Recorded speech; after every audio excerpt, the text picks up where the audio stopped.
अस्सलाम वालेकुम and welcome to Skills Spiral. If you are new here, my name is Qamar Abbas और मैं यहाँ इस चैनल में आपके लिए डिफरेंट क्वालिटी कोर्सेज लेके आता हूँ ताकि आप उनसे अच्छी तरह सीख सकें। ना सिर्फ ये पर मैं लेके आता हूँ आपके लिए डिफरेंट क्विज़ और डिफरेंट असाइनमेंट्स जिसमें आप अच्छी तरह से जो है वो पार्टिसिपेट कर सकते हैं। तो आज जो है वो हम कंटिन्यू करेंगे हमारे लेक्चर नंबर 4 को, जो है वेब डिज़ाइनिंग का। आज के लेक्चर में मैं आपके लिए जो है वो एक कोड एडिटर लेके आया हूँ, वो है हमारा नोटपैड प्लस प्लस। पहले जो भी चीज़ें हमने अभी तक की हैं वो हमने की हैं सिंपल नोटपैड पे, ठीक है। अभी क्या करेंगे, मैं आपको लिंक जो है वो प्रोवाइड कर दूंगा इसकी नोटपैड प्लस प्लस की। तो आपने कुछ नहीं करना, सिंपली बस उसको डाउनलोड कर देना है। डाउनलोड करने के बाद जो है वो आपने ओपन करना है और जिस तरह मैं कर रहा हूँ आपने बस वही चीज़ें सेम एज इट इज़ करनी है, ठीक है। वही चीज़ें जो आप नोटपैड पे करते आए हैं वही चीज़ें आपको नोटपैड प्लस प्लस पे करनी है। कोई स्पेशल जो है वो स्पेसिफिकेशंस नहीं है सिस्टम की। अगर कितना भी कोई मतलब कि लो पीसी सिस्टम है तो वहाँ पे भी आपका जो है नोटपैड प्लस प्लस आराम से वर्क कर लेगा, ठीक है। तो आज हम क्या करेंगे, नोटपैड प्लस प्लस आपने जो है वो जब डाउनलोड कर लिया तो आपकी वो फाइल जो आपने ओपन की हुई है, वो बनाई हुई है, उसको आपने क्या करना है, लेफ़्ट क्लिक करके open with notepad plus plus करना है, ठीक है। मैं कुछ फ़ायदे जो है वो बहुत ही जल्द आपको बता दूं कि नोटपैड प्लस प्लस में ये होता है कि हम जो टैग्स लगाते हैं हमें वो पता चलता है कि भाई टैग्स जो हैं वो कहाँ पे खुले हैं और कहाँ पे बंद होते हैं। और नोटपैड सिंपल नोटपैड जो है उसमें ऐसी कोई भी चीज़ हमें जो है वो नहीं मिलती। और सेकेंडली ये कि हम अगर कोई भी टैग यहाँ पे लिखते हैं, फॉर एग्जांपल हम लिखते हैं कि एच, तो ये हमें पूरी सजेशंस देता है कि भाई इस वर्ड से इस करेक्टर के साथ इतने सारे जो हैं वो टैग्स अवेलेबल हैं, आप कौन सा इसमें से चूज़ करना चाहेंगे। तो काफ़ी लोग जो हैं वो ऐसे हैं जिनकी फ़ाइल जो है वो किनकी शो नहीं हो रही थी, किसी का कोई इशू आ रहा था, किसी के टैक्स वगैरह का इशू आ रहा था। तो मैंने सोचा कि आप लोगों को जो है वो इस कोड एडिटर का मैं बता दूं ताकि आप जो है और भी इजी से होके सीख सकें इस चीज़ को, ठीक है। अभी ये है कि हमारी बैकग्राउंड हमारा जो बैकग्राउंड है इसका HTML का वो तकरीबन हमारा क्लियर हो गया है, ठीक है। सिर्फ आज वाले लेक्चर में मैं आपको हल्का सा जो है वो बैकग्राउंड का या फिर हल्का सा बेसिक टच जो है वो आज के लेक्चर में मैं दूंगा आपको। फिर जो हमारा लेक्चर नंबर 5 आएगा उससे हम जो है वो एडवांस्ड लेवल पे जंप करेंगे। तो आज के लेक्चर को कंटिन्यू करते हैं हम। अच्छा, आपकी ये जो नोटपैड प्लस प्लस वाली फ़ाइल है इसको आपने ओपन कैसे करना है, इसको आपने ओपन ऐसे करना है कि आपने इनकोडिंग पे व्यू पे क्लिक करना है, ठीक है। व्यू के साथ यहाँ पे नीचे आपको दिख रहा होगा कि व्यू करंट फाइल इन, आपने जो ब्राउज़र चूज़ किया है उसमें आपको क्या करना है, उस फाइल को ओपन करना है और वो चीज़ जो है वो आपको एज इट इज़ ओपन होके शो हो जाएगी। तो अभी हम फर्दर चलते हैं। ये हमने लेक्चर 3 में जो हमारा बैकग्राउंड था वो हमारा बिल्कुल ही किसी काम का बैकग्राउंड नहीं था। क्योंकि लेआउट जो थे वो हमारे इसमें सही से ऐड नहीं थे, जिसकी वजह से हमें जो डिस्प्ले था वो सही से नहीं आ रहा था। तो आज क्या करेंगे, आज हम जो है वो अपने बैकग्राउंड को चेंज कर लेते हैं। हम लिखते हैं कि भाई जो आपने इमेज चूज़ करनी है आपने वो उठानी है। मैं उठा रहा हूँ JPEG एक्सटेंशन वाली फ़ाइल जो है मैं वो उठा रहा हूँ और कंट्रोल S करूँगा। मैं कंट्रोल S करने के बाद इसको मैं वही रीलोड करूँगा। तो ये बैकग्राउंड आप देख रहे हैं कि अभी जो है वो काफ़ी एक प्रोफेशनल बैकग्राउंड जो है वो आपको शो हो रहा है। अच्छा, टेक्स्ट जो है वो कम्प्लीटली ब्लैक हो गए हैं। तो इसका एक और जो है वो हल है आपके पास, वो कौन सा है कि आप जो हैं वो एट्रीब्यूट जो हैं वो इसमें अप्लाई करेंगे। हम यहाँ पे जो है वो एट्रीब्यूट अप्लाई करते हैं, स्टाइल इज इक्वल्स टू, हम जो है वो कलर लिख लेते हैं यहाँ पे, colour double dot and white. अच्छा, एक और जो है वो इम्पोर्टेंट चीज़ मैं आपको बताता चलूँ कि हमने क्या किया है, हमने नीचे अपने प्रीवियस जो है वो लेक्चर्स में मैंने आपको समझाया था कि हमने एक पर्टिकुलर जो टैग है उसमें जो है वो हमने अपने एट्रीब्यूट्स जो हैं वो पुट किए थे। जैसे कि हमने इमेज पे एट्रीब्यूट पुट कर लिए, जैसे कि हमने जो हमारा H+ का टैग है हमने वहाँ पे एट्रीब्यूट पुट कर लिए। तो इससे क्या हुआ, इससे ये हुआ कि हमारा जो कलर वगैरह था हमारा टेक्स्ट का या अलाइनमेंट थी टेक्स्ट की, वो हमारी जो है वो हमें चेंज फील हुई। अभी क्या करेंगे, अभी हम जो है वो इस टैग को पुट करेंगे। आप देख रहे हैं कि ये कलर जो है हमारा पूरा वाइट हो गया है, पीछे वाला जो हमारा टेक्स्ट का जो कलर था। एक और इम्पोर्टेंट चीज़ वो ये कि आप देख रहे हैं कि H1 में हमने कोई भी एट्रीब्यूट जो है वो अप्लाई नहीं किया है, उसके बावजूद भी हमारा जो टेक्स्ट है वो टेक्स्ट हमारा ब्लैक से कन्वर्ट होके वाइट में चला आया है, और यहाँ पे हमने कोई एट्रीब्यूट जो है वो पुट नहीं किया। क्वेश्चन आपके दिमाग में अराइज होगा अगर आप गौर करेंगे तो, ये किस वजह से है मैं आपको बताता हूँ। ये इस वजह से है कि हमारा जो H1 टैग है, H1 का टैग जो है हमारा वो हमारा कहाँ पे है, वो हमारा बॉडी का जो डिवीज़न है उसके अंदर है। H1 का टैग हो गया, या फिर H1 को हम डिलीट कर देते हैं। हमने नीचे जो है वो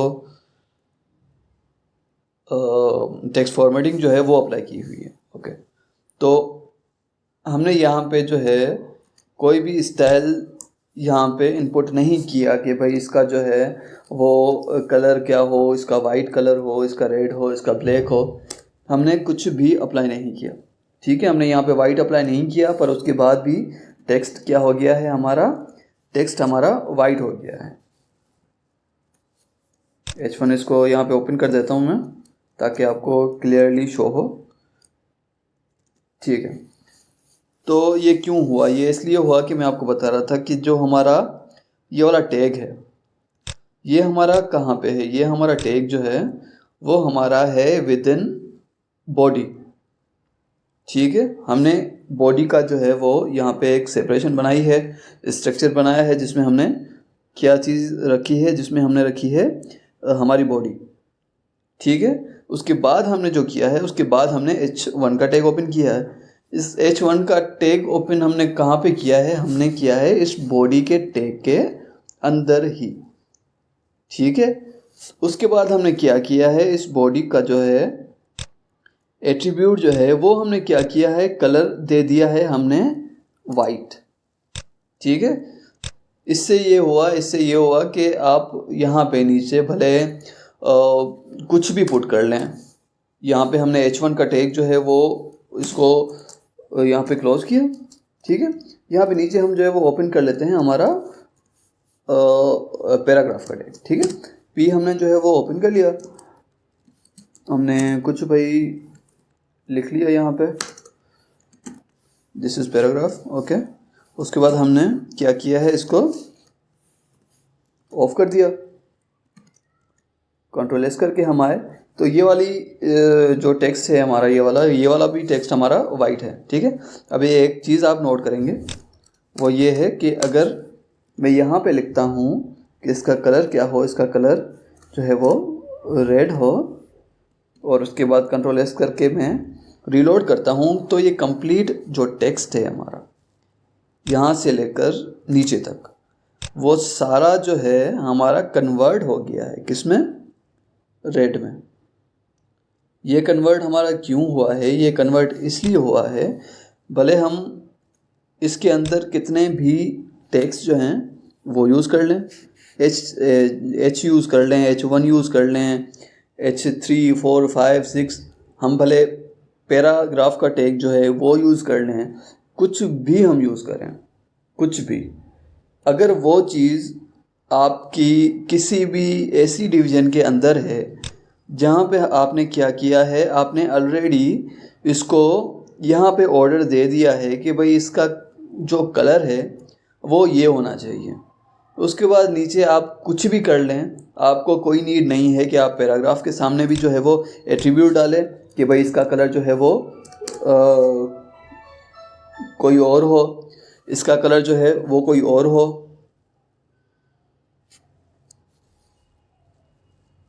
तो ये जो है सारी चीज़ों को कवर कर लेता है।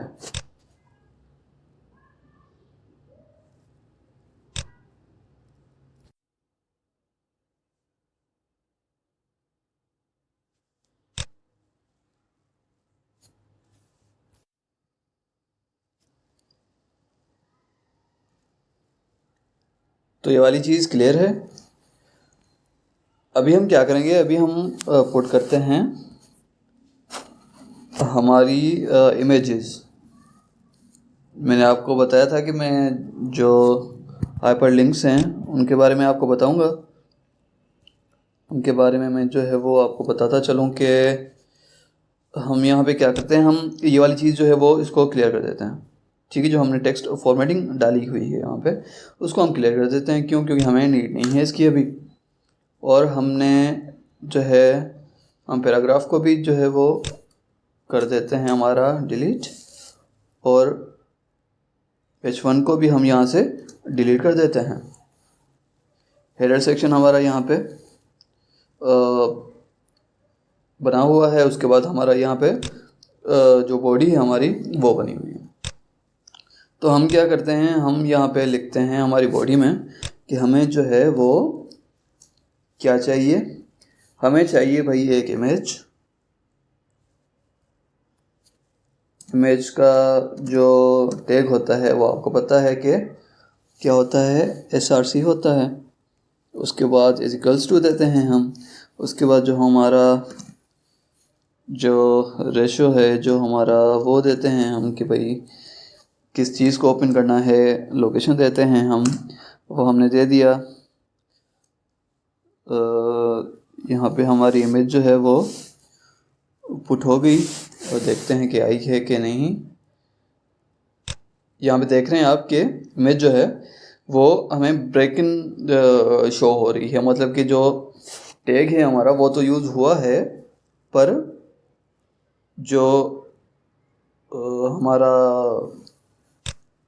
लोकेशन जो है हमारी वो हमने यूज़ जो किया है वो हमारा क्या है, सही नहीं है। क्यों सही नहीं है? क्योंकि यहाँ पे हमने क्या नहीं किया, एक्सटेंशन तो डाला ही नहीं। एक्सटेंशन डालने के बाद क्या हुआ कि ये इमेज जो है वो आपके सामने आ गई। कहाँ से कहाँ जो है वो ये इमेज आपको शो हो रही है। हमारा पेज पहले कितना छोटा था, स्क्रॉल ही नहीं हो रहा था।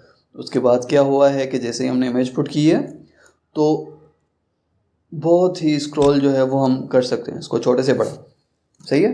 तो हम क्या करेंगे, हम इसको सेट करेंगे एट्रीब्यूट डालेंगे कि भाई आपने क्या करना है, आपने इसकी हाइट जो है वो रख लेनी है 100%,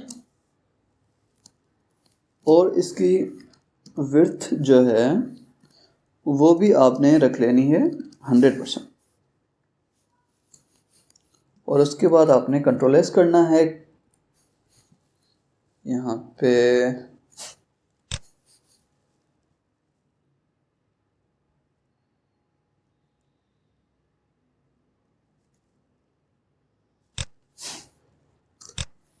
हमने टी की जगह क्या कर दिया था, आर कर दिया था।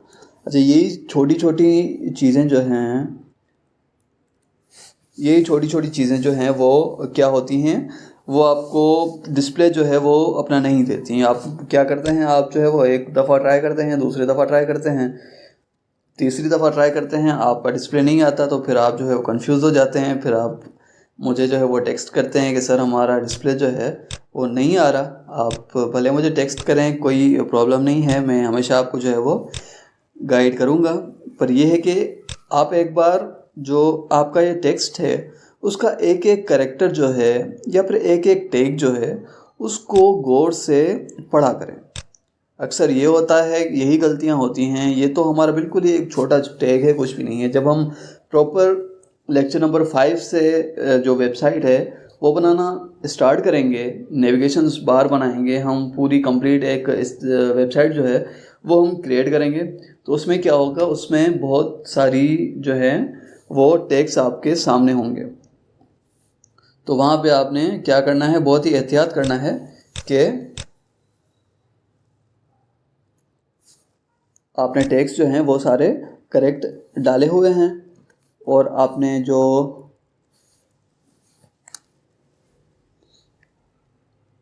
करेक्टर्स हैं वो भी आपने सही से डाले हुए हैं। अब यहाँ पे परसेंटेज हमने नहीं डाला था, तो उसके बाद क्या हुआ था कि ये हमारी बिल्कुल ही लेफ़्ट में चली गई थी इमेज जो। अभी देखें, अभी एक चीज़ में इम्पोर्टेंट आपको यहाँ पे एक और बताता चलूँ, वो ये है कि हमने क्या लिखा है, हमने लिखा है कि 100%, ठीक है, 100% हाइट और विड्थ दोनों। हम यहाँ पे अगर इसका परसेंट जो है वो हम क्या कर देते हैं, रिमूव कर देते हैं। तो उसके बाद आप देख रहे हैं क्या हुआ है कि हमारी जो इमेज है वो हमारी इमेज बिल्कुल ही छोटी हो गई है, ठीक है। परसेंट क्या होता है, परसेंट ये होता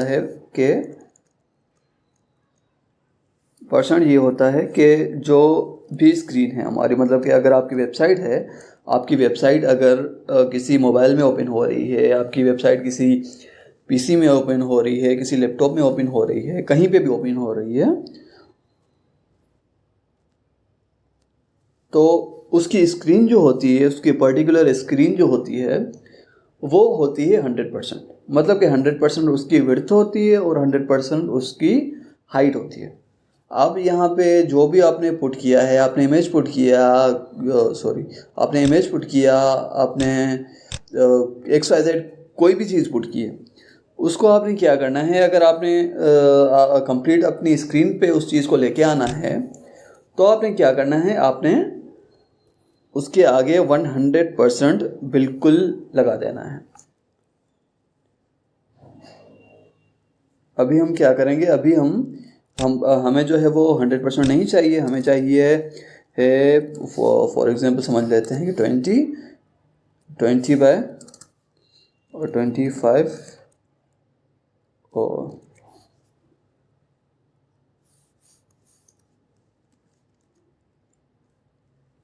ठीक है, और थोड़ी सी एक और जो है वो हम बढ़ा लेते हैं, इसको हम कर देते हैं 50 और इसको जो है वो हम कर लेते हैं 35 या फिर 40। ओके, 40 हम इसको कर लेते हैं। तो यहाँ पे इमेज जो है वो हमें क्लियरली शो हो रही है।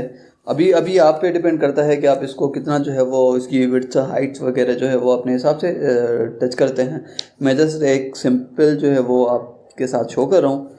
अच्छा, इसमें एक और चीज़ होती है, वो क्या चीज़ होती है जो हमारी यूज़ होती है किसी भी इमेज में, मेजॉरिटी में, वो हमारी चीज़ क्या होती है, कौन सा एट्रीब्यूट होता है हमारा, वो हमारा एट्रीब्यूट होता है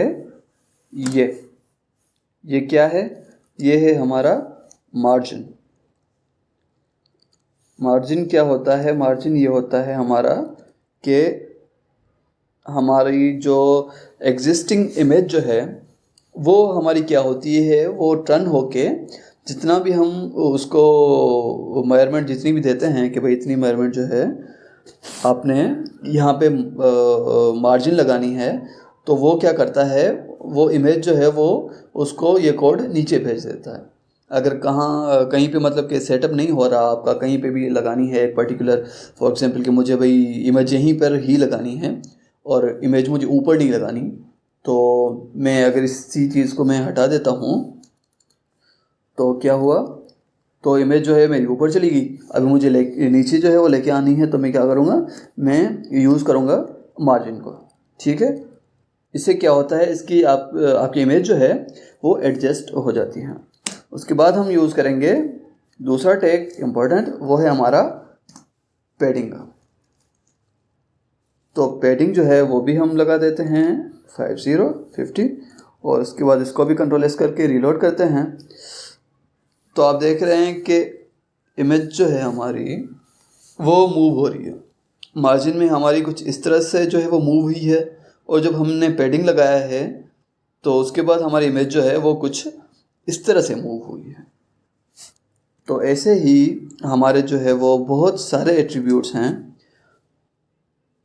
जो कि हमारे किसी भी इमेज में यूज़ होते हैं, उस इमेज को और ज़्यादा खूबसूरत बनाने के लिए या फिर उस इमेज को कहीं पे जो है वो सेट करने के लिए बहुत सारे एट्रीब्यूट्स जो हैं वो यूज़ होते हैं। मैं क्या करूँगा, मैं अभी आप जो है वो एडवांस्ड लेवल पे कुछ आ गए हैं, आपको बेसिक चीज़ें सारी क्लियर हो चुकी हैं, तो अभी हम क्या करेंगे, अभी लेक्चर नंबर 5 से जो है वो प्रॉपर वेबसाइट बनाना हम स्टार्ट करेंगे। उसमें क्या करेंगे हम, उसमें ये करेंगे कि हम उसमें जो नेविगेशन बार्स होती हैं, नेविगेशन बार बनाएंगे हम। उसमें प्रॉपर हम जो है वो हेडर रखेंगे, प्रॉपर हम बॉडी रखेंगे, प्रॉपर हम जो फुटर है वो रखेंगे। हमारा अबाउट सेक्शन हो गया, कॉन्टेक्ट अस सेक्शन हो गया, या फिर आप फॉर्म देखते हैं कि किसी भी वेबसाइट में जो फॉर्म होता है हमारा, या फिर कॉन्टेक्ट अस का फॉर्म होता है, वो किस तरह बनता है। दूसरी चीज़ें जो हैं इंपॉर्टेंट किसी भी वेबसाइट में, वो किस तरह बनती हैं, तो वो चीज़ें सारी जो हैं वो हम इंशाल्लाह कंटिन्यू करेंगे हमारा लेक्चर नंबर 5 से। ये हम मेरे 2 से 4 लेक्चर्स जो हैं वो बिल्कुल ही बेसिक में आपको देने का मकसद था। वो मकसद क्या था? वो मकसद ये था कि मेजॉरिटी जो है वो बिल्कुल ही बेसिक पे खड़ी हुई है, जिस वजह से मैंने जो है वो 3 से 4 जो है वो बिल्कुल ही बेसिक के आपको स्ट्रक्चर जो है वो समझाए हैं। इंशाल्लाह नेक्स्ट लेक्चर में हम जो है वो प्रॉपर स्टार्ट लेंगे एक वेबसाइट का, स्टार्ट से लेकर एंड तक, जिसमें हम CSS वगैरह और सारी चीज़ें सीखेंगे। अगर कोई आपका क्वेश्चन है तो काइंडली कमेंट बॉक्स में जो है वो ड्रॉप कर दें, मैं आंसर दे दूँगा। फ़िलहाल के लिए अल्लाह हाफ़िज़।